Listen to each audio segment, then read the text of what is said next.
Turma, vocês lembram que ontem a gente entrevistou aqui no Morning Show, com exclusividade, a deputada federal Tabata Amaral. Foi um show. E a gente comentou com ela se ela seria candidata a prefeita ou não, enfim. E nós temos a primeira pesquisa feita sobre a disputa à Prefeitura de São Paulo do ano que vem, do final do ano que vem, outubro de 2024. E temos um cenário, meu querido Felipe Campos, bora lá, de uma liderança isolada de alguém que Alexandre Borges tem muito apreço. Guilherme Boulos. Você não tá, Guilherme Boulos está brincando hoje, comigo, não? Vamos lá. Eu vou passar para vocês 4 cenários, tá? 4 cenários, rapidamente aqui, só para vocês entenderem a situação.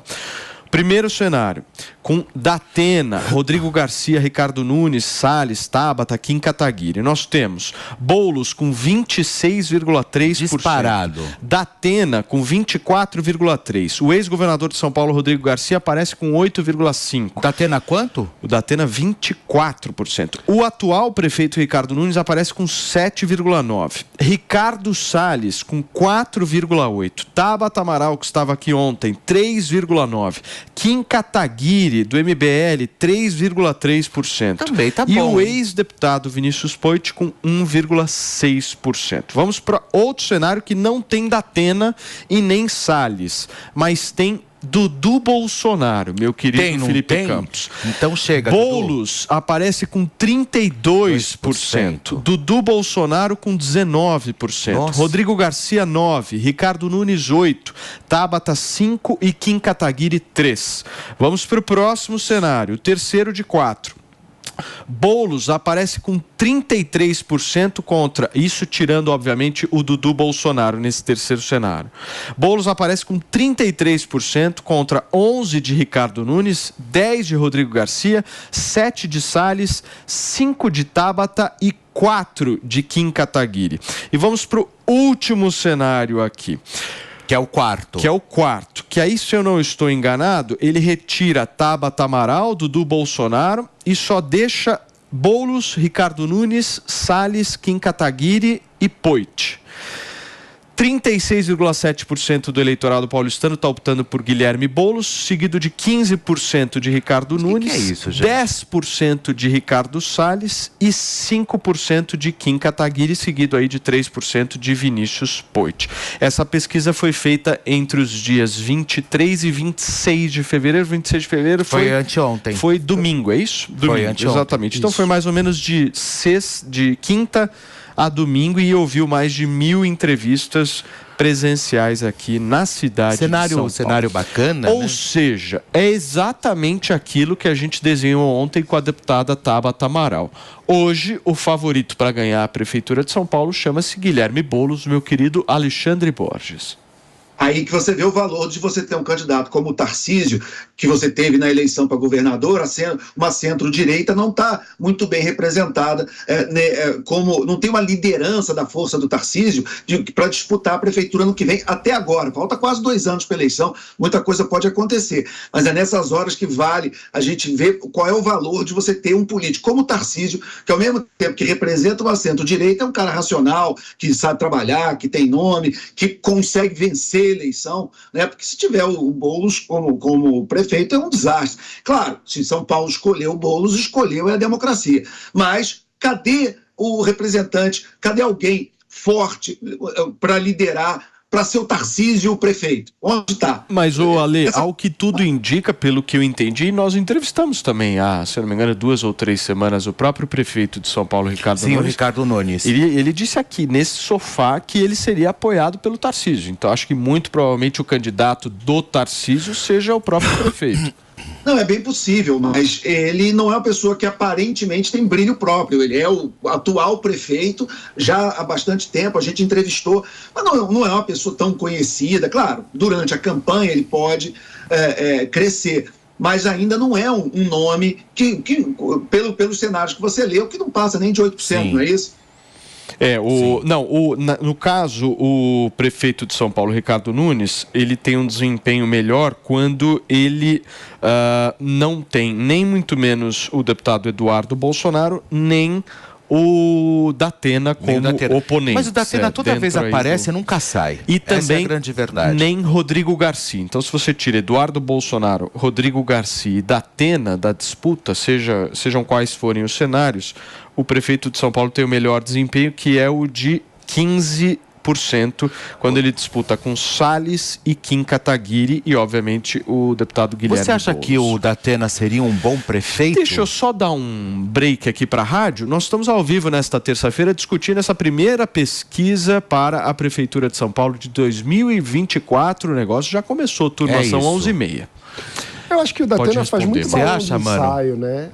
O Datena não vai toda vez o nome é ventilado e depois ele acaba tirando o nome da disputa. Então, eu acho que quando a pessoa quer fazer política... Você acha que isso aí... Por que ele faz isso, hein? Não sei, acho que é tema para o divã. Vocês sabem, eu tenho várias perguntas para fazer para vocês em relação a esse cenário, porque eu vejo aqui vários nomes que eu tenho dúvida se vão conseguir legenda.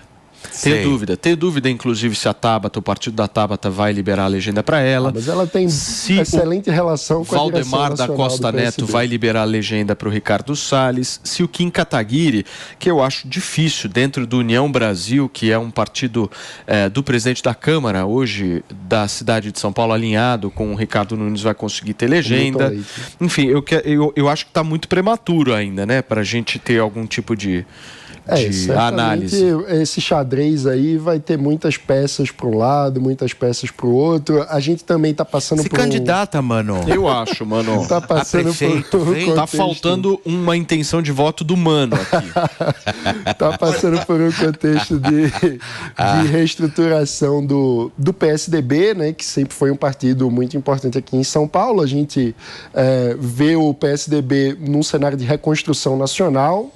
Então, com o Eduardo Leite assumindo a presidência nacional do partido, a gente precisa saber o que é que isso vai significar em termos concretos, se vai ter um rebranding, né? Se vai ter um novo PSDB ou se vai ter o Rodrigo Garcia, agora, de fato, como candidato. O ponto é o seguinte, Ale, em votos válidos, eu dei uma olhada na conta aqui, o Boulos chega a 40%. É bem expressivo. Mas muito em cima de recall, né? A gente sabe disso, sim, tem muita mas coisa para acontecer. Né? Mas assim, tem um paralelo que eu acho que dá para fazer aqui no Rio de Janeiro com o Marcelo Freixo. O Marcelo Freixo é um queridinho dos artistas, um cara que é sempre muito bem votado para deputado, mas ele disputou o governo do estado agora, perdeu no primeiro turno para o Cláudio Castro, uma figura super apagada, e perdeu no primeiro turno. Ele tentou 2 vezes ser prefeito da cidade, 2012, 2016, perdeu as 2 vezes. Então, esse pessoal do PSOL, né, como o Boulos, como era o Freixo, que agora está no PSB, eles podem encantar ali 20%, 30%, agora chegar a 50% numa eleição majoritária, até agora é muito difícil, é uma barreira. E o Freixo é um cara que todo o Rio de Janeiro conhece bem. Quando se candidata a deputado, é muito bem votado, como o Boulos foi, né, o deputado federal mais votado de São Paulo. Agora, daí para conseguir a maioria numa eleição majoritária, vai uma distância. Agora, uma coisa que eu acho, Paulo, que o eleitor está de ressaca ainda. Sem dúvida. Que foi uma eleição tão aguerrida, tão polarizada, que agora é mais um recall e a gente sabe o PT ganhou aqui na capital de São Paulo, né? Então, eu acho que tem um eleitor que só está de ressaca indo no fluxo. Eu entendo, mano. Eu só quero fazer um adendo do seguinte. Há muito tempo eu não vi aqui na cidade de São Paulo um recall de 40% dos votos válidos. Mas 40% é muita coisa. Isso aí é um estrondo, meu amigo. 40% dos votos válidos para você. Para daqui 2 anos. Você não fez nada. Não, para daqui um ano. Você não fez nada. Você acordou e falou, opa, quem sabe? Tá aqui 40%. O cara só precisa de mais 10,0001. Sim. Mas eu acho que o raciocínio ainda é... Quem é a opção não Bolsonaro? Você acha que você... É o Boulos, então eu vou nele. Eu acho que muita gente ainda está nessa ressaca. Você acha que falta uma terceira via para o Boulos, assim, ou alguém à altura dele, por exemplo, para competir? Agora, a Tabata tá tirando voto do Boulos. Certeza absoluta. A candidatura da Tabata tira voto do Boulos. Mas você tirar voto de alguém e a outra pessoa ganhar? Não adianta nada. Se não tem a Tabata, ele vai para 43, 44. Mas até aí... Ele ia ganhar do mesmo jeito. Mas isso aí. Se fosse hoje a eleição, ele numa ganharia decisão do mesmo jeito, de né? primeiro. Não. Ele iria bem para o segundo turno, né? Mas o que eu tô querendo dizer. É importante lembrar que o PSB vem passando por um processo de reestruturação que tenta se consolidar como a segunda força da esquerda brasileira. Então, tem o. Você vai votar no Boulos, né? Vai. Certamente não. Tem o vice-presidente Geraldo Alckmin, do PSB. E há um interesse do PSB, claramente, de tentar se consolidar como um partido que represente uma alternativa da esquerda ao PT. Ou seja, pensando no cenário geral, o raciocínio é: o Lula está com o prazo de validade chegando ao fim nas próximas eleições. Então, o raciocínio já é todo: o que será a esquerda brasileira pós-Lula? E o PSB claramente tenta ocupar um espaço de tentar representar uma esquerda moderna para o pós-Lula. Então, eu acho que a chance de bancarem uma candidatura da Tabata em São Paulo, que é a principal cidade do país, é muito grande nesse projeto de reestruturação do partido. Muito bem, gente. Para vocês que chegaram agora no rádio, são 11 horas e 35 minutos. A gente está repercutindo aqui no Morning Show essa nova Paraná Pesquisas. Calma, Paulinho Pesquisa está de volta, turma, agora com dados da Prefeitura de São Paulo. Exatamente, já saiu. Boulos disparado. E a notícia que eu tenho para te dar é o seguinte: o Boulos está quase ganhando em primeiro turno, irmãozinho. Você vai votar no Boulos, né, querido? Paulo Eu não Matias? posso revelar em quem eu vou votar, mas a minha roupa diz tudo. Brincadeira, tô zoando. Ô, Ale, deixa eu te fazer uma pergunta. Como é que você vê essa candidatura aí do Kim Kataguiri? Temos aí um deputado em segundo mandato com 3, 4%. O MBL, ele quer montar um partido, né? Isso a gente sabe. Montar um partido no Brasil não é fácil, mas teve uma mudança na legislação agora há pouco tempo, que antigamente, acho que vocês lembram, para um partido nascer, ele tinha que ter quase 1 milhão de assinaturas, papelzinho, um por um, você vai na rua, pega uma assinatura, junta, leva no cartório, depois a Justiça Eleitoral... Enfim, é um negócio complexo montar um partido. Mas agora eles vão aceitar digital. Você não precisa mais do papel físico, você pode digitalmente, o eleitor pode autorizar a criação de um partido. Então o MBL está fazendo muita fé que pode conseguir montar um partido, e se conseguir, claramente o Kim tem como sair. Agora, no União Brasil, eu já acho mais difícil, realmente é um desafio para ele. O Mano estava falando também desse espaço da centro-esquerda. A Tabata tem muita possibilidade de pegar esse espaço deixado pelo PDT. O PDT e o Ciro Gomes que muitos anos tentaram ser essa alternativa, mas deu completamente errado. O Ciro conseguiu ter menos votos que a Simone Tebet na eleição do ano passado. Então, eu acho que o PDT já está meio morto como essa segunda força da esquerda. Então, esse também é um vácuo, é um espaço que precisa ser ocupado. E tem aí, a gente viu a Tabata aí no sofá, como ela fala bem, como ela é articulada e como ela pode crescer ao longo de uma campanha. Deixa eu fazer uma pergunta para você. E o Salles, hein? Você acha que o Valdemar libera a legenda para o Salles ser candidato a prefeito?